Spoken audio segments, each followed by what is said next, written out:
मग आपण हेडिंग टाकलं इन द बुक ऑफ जे हनुमान व्यायामशाळा Aurangabad income and expenditure account for the year ended 31 March 2020. किती घेणार तिथं 31 March 2020.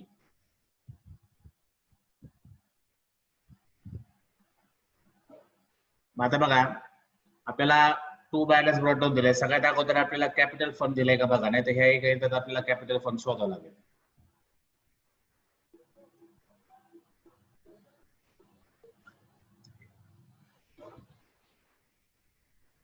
Outstanding land and building furniture बघा कॅपिटल फंड आपल्याला दिलेलं नाही. कॅपिटल फंड आपल्याला शोधावं लागेल. मग कॅपिटल फंड शोधण्यासाठी आपण काय करतो जुना बॅलन्स शीट तयार करत असतो. मग ह्याही काही तर आपल्याला जुनी बॅलन्स शीट या ठिकाणी काय करावं लागेल प्रिपेअर करावं लागेल. मग आता सुरुवात करताना फक्त एवढं लक्षात ठेवा आपल्याला हा जो बॅलन्स आहे हा आपल्याला ऍसेटला मांडायचा. पण कोणत्या ऍसेटला जुन्या ऍसेटला. कुठं मांडायचा तो जुन्या ऍसेटला मांडायचा आहे कॅपिटल फंड. ठीक आहे. हा जो बॅलन्स असतो टू बॅलन्स ब्रॉट डाऊन हा आपण जुन्या ऍसेटला मांडणार. सबस्क्रिप्शन मध्ये 2018 19 19 20. आता करंट इयर आपलं कुठलं रे 19 20 आहे. ठीक आहे. तर हे जे 19 20 चे पैसे ते आपल्याला इन्कमला मांडावं लागतील. कुठं मांडावं लागतील इन्कमला. 19 20 चे जे पैसे दिसत आहेत ते आपल्याला इन्कमला मांडायचे. कुठं मांडायचे इन्कमला. आणि हे जे प्रिव्हियस इयरचे 4000 आहे. आता आउटस्टँडिंगच्या बाबतीत काही आपल्याला इन्फॉर्मेशन आली का प्रिव्हियस इयरची बघा खाली ऍडजस्टमेंट मध्ये. तर ऍडजस्टमेंट मध्ये काही आलेलं नाही. म्हणजे याचा अर्थ हे पैसे प्रिव्हियस इयरचे आहेत. प्रिव्हियस इयरचे असल्यामुळं प्रिव्हियस इयरचे पैसे असल्यामुळं आपण ते पैसे जे आहेत ते कुठेही दाखवणार नाही. कुठेही त्या ठिकाणी घेणार नाही. आता हे घ्यायचेच नाही कारण हे प्रिव्हियस इयरचे असल्यामुळं आपण याला घेणार नाहीत. ठीक आहे. मग याला क्रॉस करतो मी. मग आता हे प्रिव्हियस इयरचे पैसे कुठे दाखवायचे बघा. सध्या इन्कमला घेणार नाही पण मागच्या वर्षीच्या ऍसेटला आपल्याला घ्यावं लागतील. कुठे घ्यावं लागतील मागच्या वर्षीच्या ऍसेटला ते आपल्याला दाखवावं लागतील. का दाखवायचे कारण मागचा आपल्याला कॅपिटल फंड शोधायचा आहे. मग कॅपिटल फंड शोधण्यासाठी मागच्या वर्षीचे जे बॅलन्स आहे मग हा टू बॅलन्स ब्रॉट डाऊन म्हणजे मागच्या बॅलन्स शीटचा कॅश अकाउंट असेल. हे जे 4000 रुपये ह्या वर्षी मिळाले म्हणजे याचा अर्थ ते मागच्या वर्षी काय असतील आउटस्टँडिंग सबस्क्रिप्शन म्हणून ऍसेटला असतील. म्हणून हाचा एक इफेक्ट कुठे येणार आहे मागच्या वर्षीच्या ऍसेटला. मग हे पण घ्यायचं पण मागच्या वर्षीच्या ऍसेटला. हे वरचे टू बॅलन्स ब्रॉट डाऊन येते पण मागच्या वर्षीच्या ऍसेटला.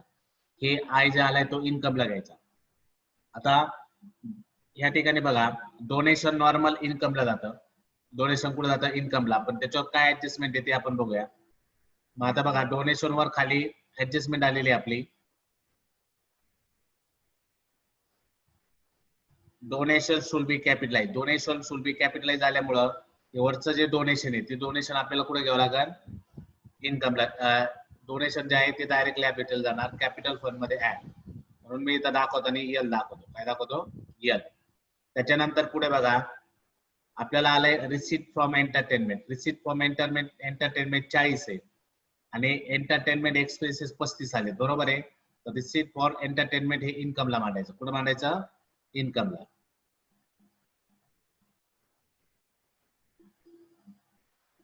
इन्कम. त्याच्यानंतर इंटरेस्ट ऑन एफडी इन्कम हे सुद्धा कुठं मांडायचं इन्कम. Entrance fee. एंट्रन्स फीच्या बाबतीत बघा आपल्याला इथं ऍडजस्टमेंट मध्ये सांगितलंय 50% एंट्रन्स फी काय सांगितले रे कॅपिटलाइज. मग त्याच्यामुळे हे अर्ध इन्कमला जाईल. आता पहिल्यांदा मांडताना पूर्ण आपण इन्कमला मांडायचं.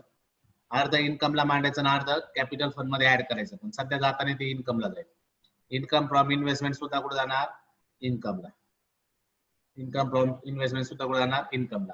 या सगळ्या गोष्टी आपल्या इन्कमला गेल्या. त्याच्यानंतर इकडे जर बघितलं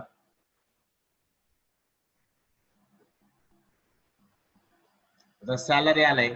सॅलरीवर काही ऍडजस्टमेंट आहे का बघा. आउटस्टँडिंग सॅलरी आले. सॅलरी आपल्याला ते एक्सपेन्सेसला त्याच्यावर ऍडजस्टमेंट आलेली आहे. सॅलरी मांडायची एक्सपेन्सेसला. त्याच्यानंतर लाईट बिल सुद्धा कुठे जाणार एक्सपेन्सेस. त्याच्यानंतर जनरल एक्सपेन्सेस सुद्धा कुठे जाणार एक्सपेन्सेस. आता मेंटेनन्स चार्जेस ते सुद्धा कुठे जाणार एक्सपेन्सेस.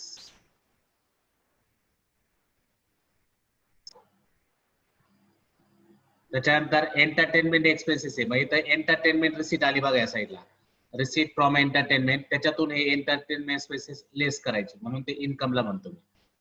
एंटरटेनमेंट एक्सपेन्सेस जे आले ते एक्सपेन्सेस काय करायचे रिसीट मधून मायनस करायचे म्हणून मी ते इन्कम दाखवलं. प्रिंटिंग अँड स्टेशनरी सुद्धा कुठे जाणार एक्सपेन्सेसला.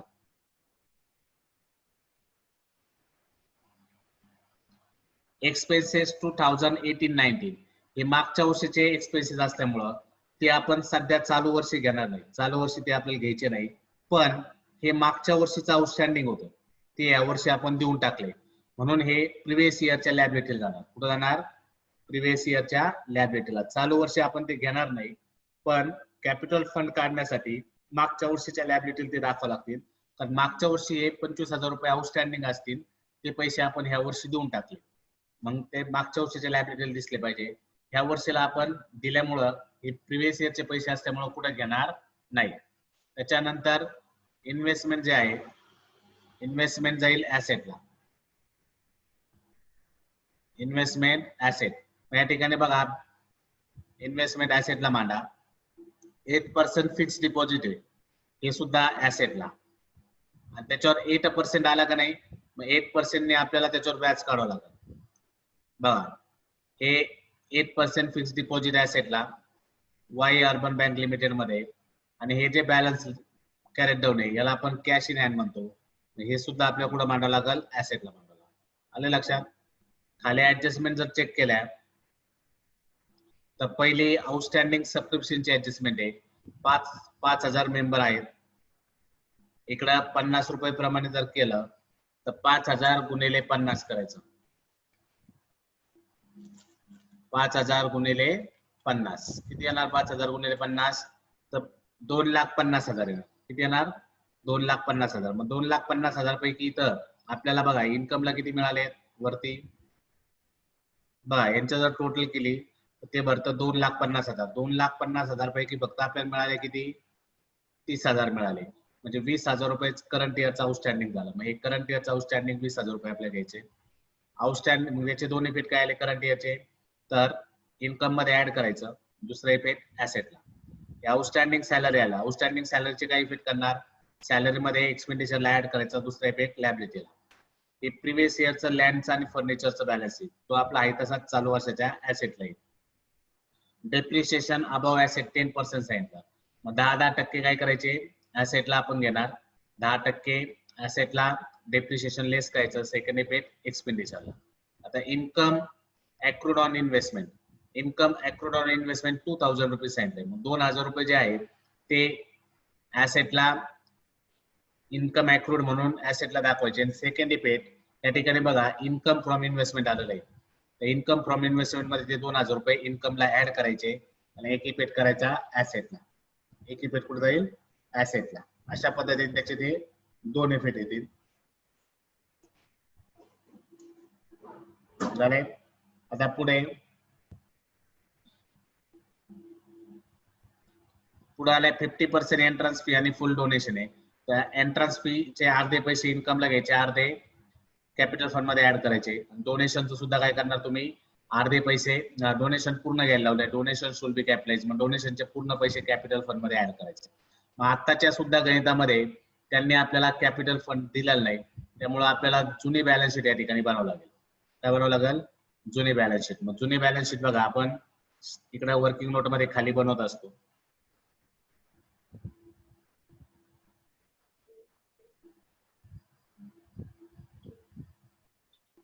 या ठिकाणी पण जुनी बॅलन्स शीट बनवायला घ्या.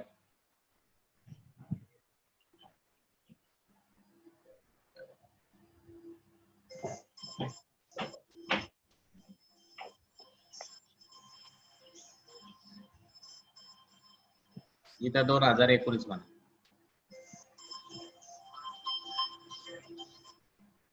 हॅलो हा बोल ना. सर मी आता आलो नाही तिथं आमच्या घरी राखीचा प्रोग्राम होतो. बरोबर.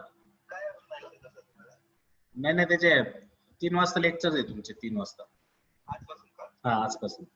आता चालू आहे का? आता चालू आहे जस्ट चालू झाले. ठीक आहे सर. हो ठीक आहे. झालंय का balance sheet as on 1 April 2019 म्हणा. आता ही जुनी बॅलन्स शीट कशासाठी बनवली आहे आपल्याला, कारण आपल्याला कॅपिटल फंड अकाउंट शोधायचं आहे.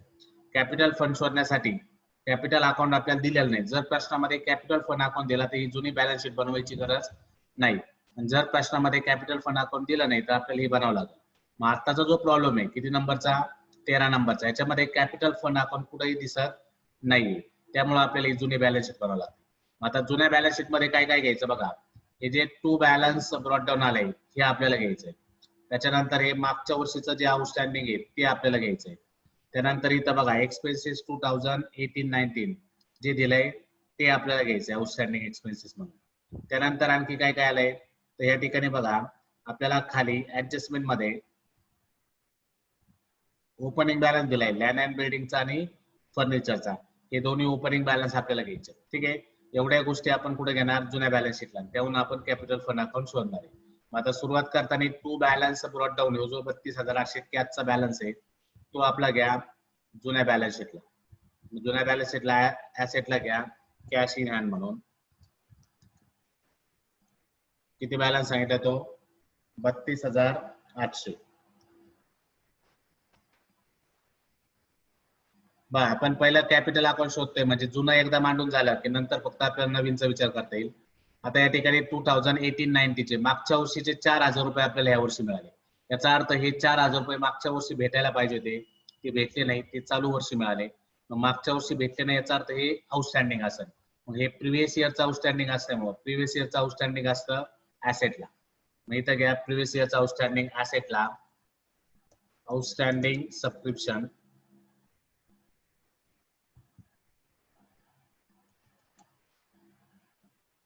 आउटस्टँडिंग सबस्क्रिप्शन प्रिव्हियस इयरचे 4,000 रुपये आपल्याला दाखवायचे मागच्या वर्षीच्या बॅलन्स शीटला. मग मागच्या वर्षीच्या वर्षी ते भेटले नसतील म्हणून ते आपण मागच्या वर्षी कुठे दाखवले असतील ऍसेटला. ते पैसे चालू वर्षी आपल्याला मिळाले. आपण जुनी ऍसेट तयार करतोय मागच्या वर्षीची. आणखी बघा या ठिकाणी एक्सपेन्सेस फॉर 2018-19 25,000. हे जे 25,000 रुपये ते आपण ह्या वर्षी देऊन टाकले. म्हणजे याचा अर्थ ते मागच्या वर्षीचे पैसे होते ते मागच्या वर्षी दिले नाही. मागच्या वर्षी दिले नाही म्हणजे ते कुठं असतील लायबिलिटीला असतील आउटस्टँडिंग एक्सपेन्सेस म्हणून.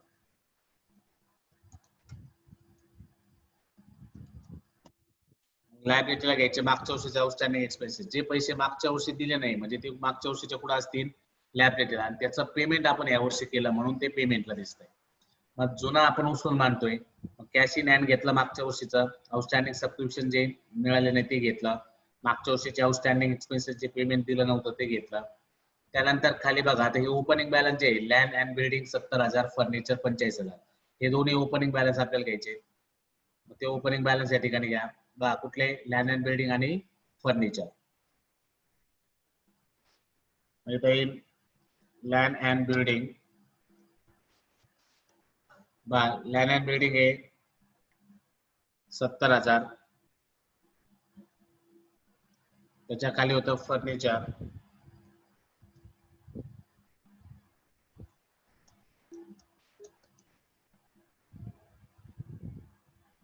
आहे 45,000. ठीक आहे, आता हे आपल्या जेवढ्या जुनं होतं ते सगळं मांडून झालं. सुरुवातीचा to balance brought down cash in hand घेतला 32,800. आउटस्टँडिंग सबस्क्रिप्शन मागच्या वर्षी जे पैसे होते ते आपण सबस्क्रिप्शन म्हणून घेतले. लँड अँड बिल्डिंग दिलता ओपनिंग बॅलन्स ऍडजस्टमेंट मध्ये. फर्निचरचा ओपनिंग बॅलन्स दिलता तो घेतला. त्यानंतर पेमेंटला मागच्या वर्षीचं पेमेंट आउटस्टँडिंग पेमेंट होतं ते देऊन टाकलं. ते आपण मागच्या वर्षीचं आउटस्टँडिंग म्हणून घेतलं. आता या ठिकाणी आपल्याला कॅपिटल अकाउंट काढण्यासाठी क्लोज करायचं, त्याच्यावरून कॅपिटल अकाउंट शोधायचं आहे. मग क्लोज करण्यासाठी बघा दोन्ही साईडची टोटल करा.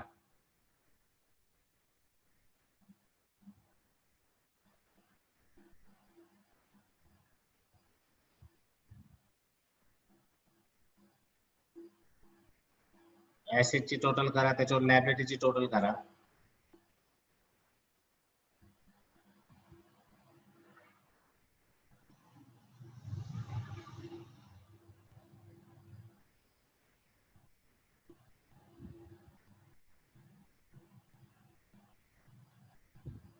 ऍसेटची जर टोटल केली तर 32,800 प्लस 4,000 प्लस 70,000 प्लस 45,000 यांची टोटल येईल 1,51,800 बा 1,51,800 ही कुठली टोटल आली ऍसेटची.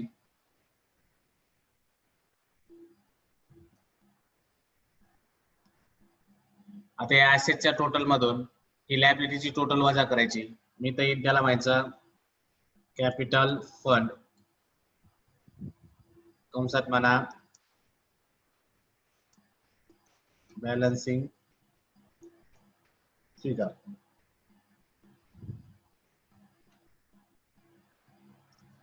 ठीक आहे. मग आता 1,51,800 मधून 25,000 गेले. 1,51,800 मधून 25,000 गेले. तुमचा बॅलन्स राहील 1,26,800. 1,26,800 हा झाला तुमचा कॅपिटल फंड. मग कॅपिटल फंड आला आपला 1,26,800. अशा पद्धतीने आपण कॅपिटल अकाउंट जुना बॅलन्स शीट तयार करून शोधला. जुन्या बॅलन्स शीटला काय काय घेतलं नीट लक्षात घ्या. जुन्या बॅलन्स शीट मध्ये हा जो ऍडजस्टमेंटचे 2 बॅलन्स आहे लँड अँड बिल्डिंग फर्निचर तो बॅलन्स घेतले. त्यानंतर हे टू बॅलन्स ब्रॉट डाऊन असतो तो एक घ्यायचा कारण तो मागच्या वर्षीची ऍसेट असती. आणि हे प्रिव्हियस इयरचं काही सबस्क्रिप्शन आलं असेल तर ते घ्यायचं. इकडं पेमेंट प्रिव्हियस इयरचं काय केलंय आपण 18-19 एक्सपेन्सेस दिले मग ते आउटस्टँडिंग म्हणून घेतलं. एवढ्या गोष्टी आपण काय केल्या एक्सपेंडिचरला जुन्या बॅलन्स शीटला आपण घेतल्या आणि त्याच्यावरून आपण कॅपिटल फंड शोधला. मग आपला कॅपिटल फंड आलाय 1,26,800. कॅपिटल फंड किती आला 1,26,800. मग हा जो कॅपिटल फंड आहे तो घ्यायचा चालू वर्षाच्या लायबिलिटीला कॅपिटल फंड म्हणून. तो मागच्या वर्षीचा कॅपिटल अकाउंट असतो तो घ्यायचा इथं 1,26,800 हा कॅपिटल फंड म्हणून आपण या ठिकाणी घेतलाय 1,26,800. जुनी बॅलन्स शीट कशासाठी तयार केली सगळ्यांना कळाली. तर जुन्या बॅलन्स शीटवरून आपल्याला काय शोधायचं होतं कॅपिटल फंड शोधायचं होता. त्यामुळे मी वर्किंग नोट मध्ये तुम्ही इथं वरतीच वाटलंच तर वरती हेडिंग द्या वर्किंग नोट म्हणून.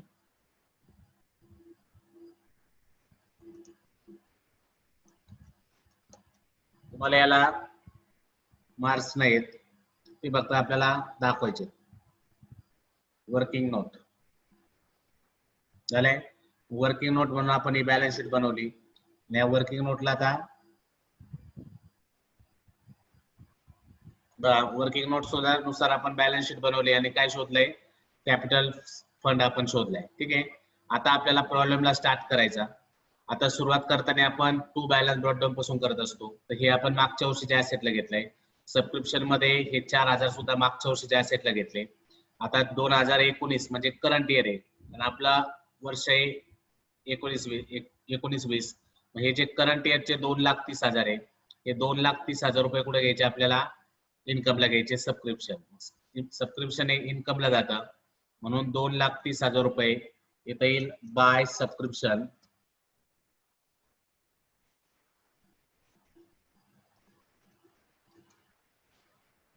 Bye subscription 2,30,000. ठीक आहे.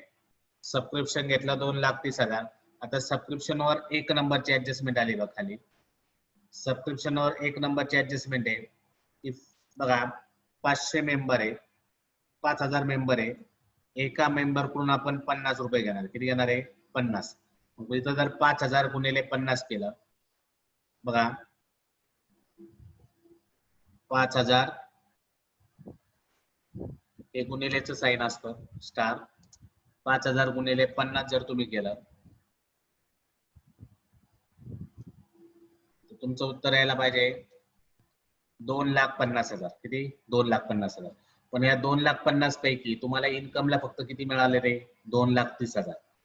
2,50,000 पैकी चालू वर्षाचे पैसे किती मिळाले 2,30,000. म्हणजे किती रुपये अजून भेटायचे बाकी तर 20,000 रुपये भेटायचे बाकी.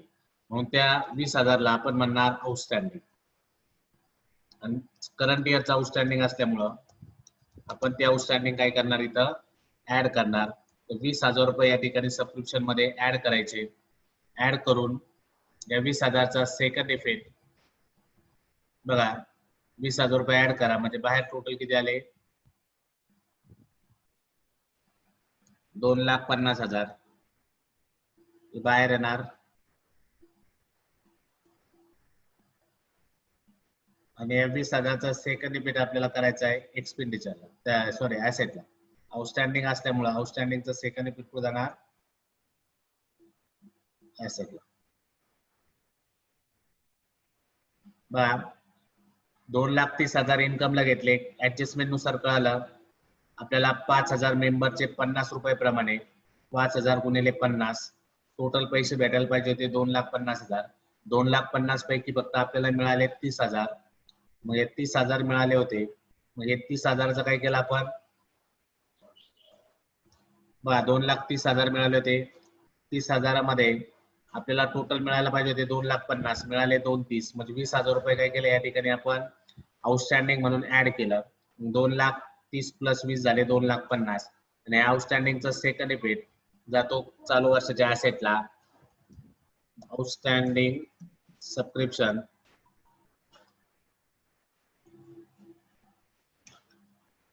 इथं दाखवा 20,000 रुपये.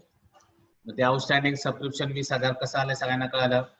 तर 5,000 गुणिले 50 टोटल 2.5 लाख होतात. 2.5 लाख पैकी 2,30,000 मिळाले, म्हणून 20,000 रुपये आउटस्टँडिंग म्हणून आपण करंट इयरचा ऍड केलं. सेकंड इफेक्ट कुठे गेला, ऍसेटला. सेकंड इफेक्ट केला आपण ऍसेटला. ठीक आहे. त्याच्यानंतर आता नेक्स्ट जायचं, आउटस्टँडिंग सबस्क्रिप्शनचं झालं. डोनेशन. तर डोनेशनच्या बाबतीत सगळ्यात शेवटची ऍडजस्टमेंट आहे बघा. डोनेशनच्या बाबतीत सगळ्यात शेवटची ऍडजस्टमेंट आपल्याला सांगितली. बघा डोनेशनच्या बाबतीत सांगितलंय donation should be capitalise. Donation should be काय सांगितलं, कॅपिटलाइज. याचा अर्थ डोनेशनचे पैसे कुठे घ्यायचे, कॅपिटल फंड मध्ये ऍड करायचे. या ठिकाणी ऍड डोनेशन म्हणा.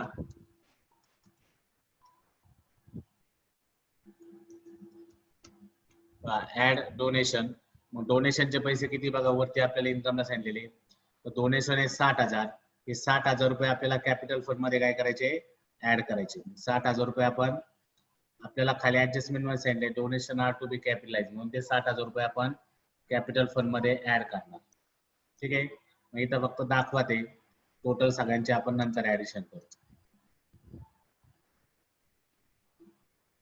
म्हणून डोनेशन आपण डायरेक्ट एकच इफेक्ट केला कॅपिटल फंड मध्ये ऍड. त्यानंतर आलाय रिसीट फ्रॉम एंटरटेनमेंट. आता रिसीट फ्रॉम एंटरटेनमेंट हे इन्कमला जाईल 40,000. त्या रिसीट फ्रॉम एंटरटेनमेंट मधून ते वरती जे आपल्याला दिलंय बघा एंटरटेनमेंट एक्सपेन्सेस हे 35,000 रुपये आपल्याला काय करायचे, लेस करायचे. मग पहिल्यांदा हे 40,000 इन्कमला घ्या आणि 40,000 मधून हे 35,000 काय करायचे आपल्याला इन्कम मध्ये लेस करायचे. मग पहिल्या लिहिताना आता इन्कमला लिहा बाय रिसीट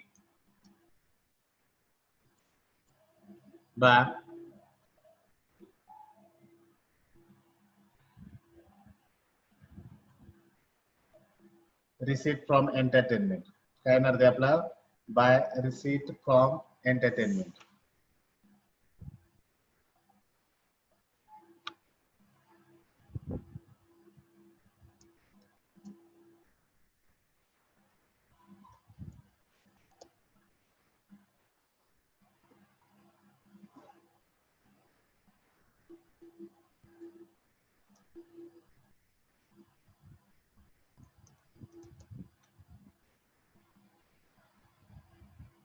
बर रिसीट फ्रॉम एंटरटेनमेंट किती अमाऊंट आहे रिसीट फ्रॉम एंटरटेनमेंटची, 40,000. रिसीट फ्रॉम एंटरटेनमेंटची अमाऊंट आहे 40,000. मग आता हे जे रिसीट फ्रॉम एंटरटेनमेंट होतं कुठं, एक्सपेंडिचरला इन्कमला. रिसीट साईडला रिसीट फ्रॉम एंटरटेनमेंट 40,000 घेतले. त्या 40,000 मधून इथं जे आलेलं आहे एंटरटेनमेंट एक्सपेन्सेस, हे एक्सपेन्सेस आपल्याला काय करायचे, लेस करायचे. म्हणून इथं घ्या लेस एंटरटेनमेंट एक्सपेन्सेस. एंटरटेनमेंट एक्सपेन्सेस आपल्याला काय करायचे, लेस करायचे. किती एंटरटेनमेंट एक्सपेन्सेस, तर 35,000 आहेत. म्हणून इथं 35,000 आपण काय करणार, लेस करणार. 35,000 35-40 मधून 35,000 खर्च झाले. आता आपल्याला एंटरटेनमेंटचा कार्यक्रम भरवला असेल. एंटरटेनमेंटचा कार्यक्रम भरवण्यासाठी आपल्याला टोटल 40,000 मिळाले होते. किती मिळाले होते? 40,000. 40,000 पैकी 35,000 खर्च झाले. मग आपल्या इन्कम मध्ये किती राहिले? 5,000. आपल्या इन्कम मध्ये किती राहिले? 5,000. असं त्याचा अर्थ आहे. मग रिसीट फ्रॉम एंटरटेनमेंट, रिसीटचा एंटरटेनमेंटचा कार्यक्रम घेण्यासाठी आपल्याला 40,000 मिळाले. त्यातून खर्च किती झाला? 35,000. मग 40 मधून 35 गेले 5,000 आपण या ठिकाणी दाखवले.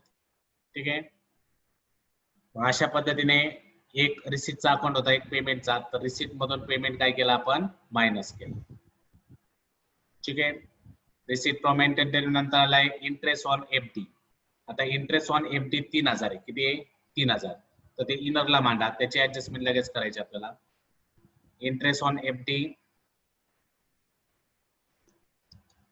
इथे घ्या बाय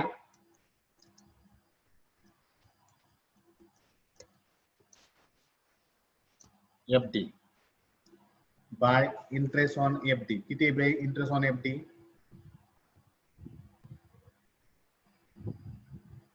3,000 रुपये. बाय इंटरेस्ट ऑन एफडी किती आहे? 3,000. मग 3,000 रुपये या ठिकाणी घ्यायचे. बाय इंटरेस्ट ऑन एफडी आहे 3,000. मग या ठिकाणी 3,000 आपण घेतले. Bye interest on FD 3,000. पण त्याच्यावर ऍडजस्टमेंट आहे. कशी ऍडजस्टमेंट पाहते आता? मी इनरला मानले इंटरेस्ट ऑन एफडी. आता या ठिकाणी जर बघितलं तर इथं फिक्स डिपॉझिट आलंय बघा. फिक्स डिपॉझिट दिसतंय इथं. फिक्स डिपॉझिट पेमेंटला फिक्स डिपॉझिट किती केलं रे आपण? 50,000 आपण फिक्स डिपॉझिट केलंय. मग या 50,000वर ह्या 8% आपल्याला इंटरेस्ट मिळणार आहे. 50,000 किती टक्के? 8%. मग आता 50,000वर 8% काढा. मग त्याचे 2 शून्य दाखा. त्याला बघा इथं 2 शून्य कट करा. 1% 500. 500 गुणिले 8 करा. म्हणजे 8% निकाल 4,000.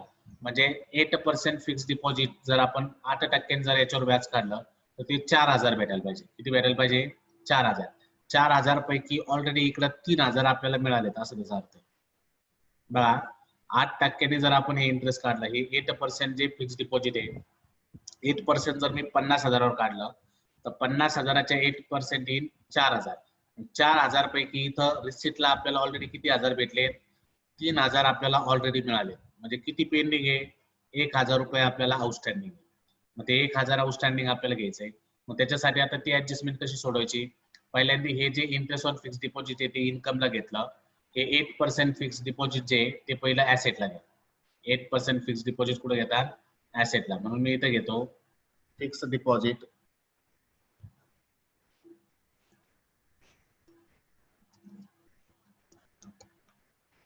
$50,000. आता मला इंटरेस्ट ऑन फिक्स डिपॉझिटची ऍडजस्टमेंट सोडवायची. म्हणजे 8% जर मी 50,000 काढले, आता ते कुठं सांगितलेलं नाही, ते हिडन ऍडजस्टमेंट आहे. आपण अशा ऍडजस्टमेंट फायनल अकाउंटला सोडल्यात. त्या 50,000वर 8% काढलं त्याला 4,000. 4,000 पैकी इकडे ऑलरेडी इन्कमला किती रुपये मिळाले? 3,000. म्हणजे किती बाकी आहे? तर 1,000 रुपये आपलं आउटस्टँडिंग बाकी. म्हणून इथं 1,000 रुपये ऍड म्हणायचं. Add outstanding interest.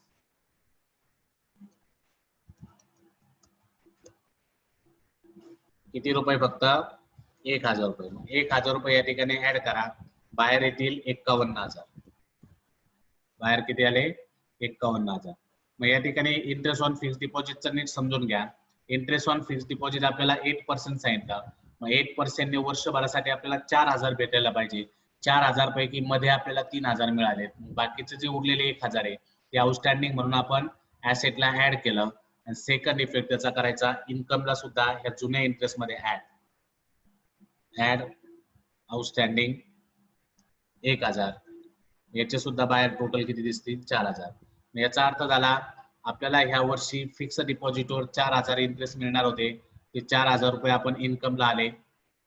पण 4,000 पैकी 3,000 ऑलरेडी मिळालेत. उरलेला 1,000 रुपये आउटस्टँडिंग भेटणार आहे ते आपण इथं ऍड केले. असे मिळून ते 4 झाले. आणि हे आउटस्टँडिंगचा सेकंड इफेक्ट कुठं आला? इथं. मग फिक्स डिपॉझिटची ऍडजस्टमेंट समजून घ्या. पहिला आपल्याला जे इन्कमला रिसीटला जे आलं होतं ते इन्कमला घेतले 3,000. 8% फिक्स डिपॉझिट जे होते पेमेंटचं ते आपण ऍसेटला घेतला. 8% त्याच्यावर काढल्यावर आपल्याला कळलं वर्षभरामध्ये आपल्याला 4,000 रुपये भेटायला पाहिजे. मग 4,000 पैकी ऑलरेडी इकडे 3,000 मिळाले. म्हणून आपण उरलेला 1000 रुपये आउटस्टँडिंग म्हणून इन्कमला पण ऍड केला आणि ऍसेटला फिक्स डिपॉझिट मध्ये पण ऍड केला. या अशा पद्धतीने ती इंटरेस्ट ऑन फिक्स डिपॉझिटची ऍडजस्टमेंट आपण जागेवर क्लिअर केली. ठीक आहे. मग इंटरेस्ट ऑन फिक्स डिपॉझिटचे दोन इफेक्ट कळाले, ऍसेटला पण ऍड आणि इन्कमला पण ऍड जुन्या बॅलन्स मध्ये. जर बाय चान्स हे आपल्याला नसते दिले 3000, तर मग मी इथं 8% ने 4000 रुपये इथं पण आउटस्टँडिंग ऍड केला असतं आणि इन्कमला पण 4000 डायरेक्ट दाखवले असते. पण ऑलरेडी 4 पैकी 3 मिळाले म्हणून आपण एकच हजार या ठिकाणी काय केले, ऍड केले. ठीक आहे. आता इंटरेस्ट ऑन फिक्स डिपॉझिट नंतर आलाय एंट्रन्स फी 50%. एंट्रन्स फी पहिले इन्कमला घ्या, त्याच्यावर ऍडजस्टमेंट आली ती आपण सोडूया. तर by entrance fees 50%. Entrance fee 50% आली. मग एंट्रन्स फी वर शेवटची ऍडजस्टमेंट आपल्याला दिलेली आहे. इन्कमला घेतला आपण एंट्रन्स फी. एंट्रन्स फी वर बघा 50% एंट्रन्स फी आर कॅपिटलाइज सांगितलं आपल्याला. शेवटचं काय सांगितलंय, 50% एंट्रन्स फी आर कॅपिटलाइज. या ठिकाणी शेवटच्या ऍडजस्टमेंट नुसार 50% एंट्रन्स फी काय करायची आपल्याला, कॅपिटलाइज म्हणून घ्यायची. म्हणून इथे येईल लेस 50% कॅपिटलाइज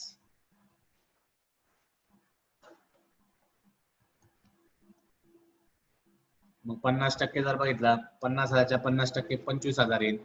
50 मधून 25 गेले, पुढे राहिले 25,000. म्हणजे जे अर्धे पैसे आपले लेस झाले आणि अर्धे पैसे इन्कमला तसेच दिसत आहेत. आता हे जे अर्धे पैसे आपण इन्कमला लेस केले, अर्धा 50% कॅपिटलाइज, हे अर्धे पैसे आपल्याला कुठे घ्यायचे, कॅपिटल फंड मध्ये ऍड करायला लावले. म्हणून इथं म्हणा ऍड एंट्रन्स फीज 50,000. जसं ते 25,000 इथं 50 नाही, आपल्याला अर्धे घ्यायचे. टोटल 50,000 आहे म्हणून या ठिकाणी आपण घेतले 25,000. मग नीट लक्षात घ्या, एंट्रन्स फी आपल्याला पूर्ण सांगितले असते तर आपण पूर्ण कॅपिटल फंड मध्ये ऍड केली. जसं डोनेशन सांगितलं तर पूर्ण डोनेशन घेतला. तसं एंट्रन्स फीच्या बाबतीत आपल्याला 50%च फक्त घ्यायला लावले होते. डोनेशनच्या बाबतीत काय ऍडजस्टमेंट आहे का?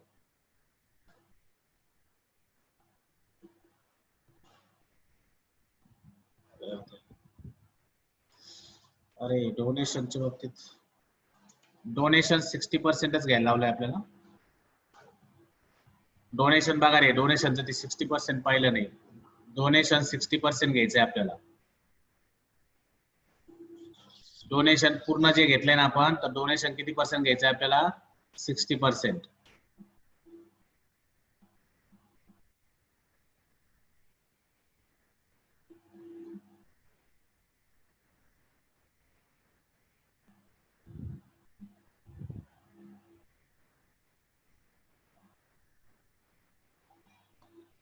बस 60% डोनेशन आहे. मी ती बघितलं 60% डोनेशन शुड बी कॅपिटलाइज सांगितलंय. आपण 100% दाखवलं ना, तर डोनेशन 60% घ्यावं लागेल. डोनेशनचं या ठिकाणी खाली दाखवतो मी.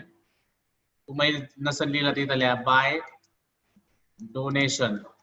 डोनेशन सुद्धा इथं घ्या 60,000. डोनेशनचं पण सेम असंच करावं लागेल. 60,000 मधून लेस 60% कॅपिटलाइज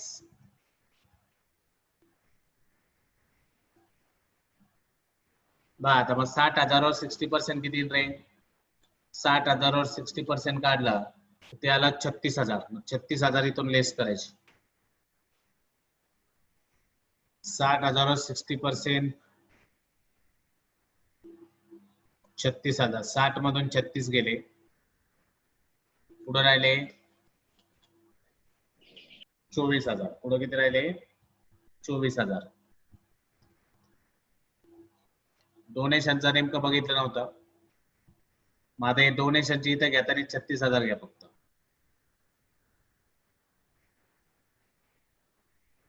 किती घेणार, 36,000. ती ऍडजस्टमेंट नेमकं पाहिलेली नव्हती. बघा डोनेशन आणि कॅपिटल फंड चेंज करून घ्या रे. इथं डोनेशन 36,000 दाखवा फक्त. आणि इथं डोनेशन पूर्ण पहिलं जसं आपण एंट्रन्स फीचं केलं, पहिले पैसे इन्कमला मांडायचे, त्यातून एंट्रन्स फीचे 50% लेस केले, लेस केलेले 50% कॅपिटल फंड मध्ये ऍड केले. सेम डोनेशनचं करा. डोनेशनचं पण पूर्ण अमाऊंट पहिले इन्कमला घेतली, डोनेशन मधून 60% लेस केले, 60,000च्या 60% 36,000, 36,000 आपण लेस केले, बाहेर आले 24,000, 36,000चा दुसरा इफेक्ट करायचा इथं कॅपिटल फंड मध्ये. ठीक आहे, मग अशी ते 60% मी बघितले नाही, त्यामुळे ते आपण डायरेक्ट मानले होते, पण ऍडजस्टमेंट नीट बघितली नव्हती. ठीक आहे, आता व्यवस्थित क्लिअर करून घ्या. इथं फक्त चेंज करा, इथं 60 लिहिते तिथं 36 करून घ्या, आणि ती बाकीची प्रोसेस ती इकडे इन्कमला दाखवा. कळलंय का सगळ्यांना? आता बंद झाल्यानंतर परत लॉग इन करायचं सर्वांनी 5 मिनिटात. 1 मिनिट राहिलाय, क्लोज होईल, क्लोज झालं परत लॉग इन करा. डोनेशनची आणि एंट्रन्स फीची कळाली का? तर डोनेशन 50% लेस केलं, डोनेशन 60% आणि एंट्रन्स फी 50% लेस केली. लेस करून सेकंड इफेक्ट पुढे गेला कॅपिटल फंड मध्ये ऍड. जर डोनेशनचं 60% नसतं सांगितलं तर मगाची आणि पूर्ण घ्यावं लागले असते. आता एंट्रन्स फी 50%, डोनेशन 60%, म्हणजे मायनस करायचं, बाकीचे पैसे इन्कमलाच ठेवायचे, आणि उरलेले पैसे आपण या ठिकाणी काय केले, लायबिलिटीला कॅपिटल फंड मध्ये ऍड केले. ओके.